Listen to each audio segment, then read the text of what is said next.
அப்போது சிறுவனாக இருந்த முருகப்பெருமான் பிரம்மனிடம், நீர் படைப்பு தொழில் செய்கிறீரே, உமக்கு அதன் மூல மந்திரமான ஓம் என்ற பிரணவத்தின் பொருள் தெரியுமா என்று கேட்டார்.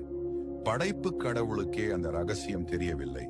இதனால் கோபமடைந்த முருகன் பிரம்மனை சிறையில் அடைத்தார். பிரம்மன் சிறையில் இருந்த காலத்தில் உலகை படைக்கும் பொறுப்பை முருகப்பெருமானே ஏற்றார். அவர் உயிர்களை படைக்கும் போது ஒரு விசித்திரமான முறையை கையாண்டார். ஒவ்வொரு மனிதனின் தலையெழுத்தை எழுதும் போதும் கர்ம வினைப்படி அவர்கள் அனுபவிக்க வேண்டிய இன்ப துன்பங்களை பாதியிலேயே நிறுத்திவிடுவார். அந்த பாதி எழுத்து ஏன்? தேவர்கள் இதை கண்டு குழம்பி, முருகா, விதியை ஏன் முழுமையாக எழுதாமல் பாதியிலேயே விடுகிறீர்கள் என்று கேட்டார்கள். அதற்கு முருகப்பெருமான் சொன்ன பதில்தான் ஆன்மீக ரகசியம்.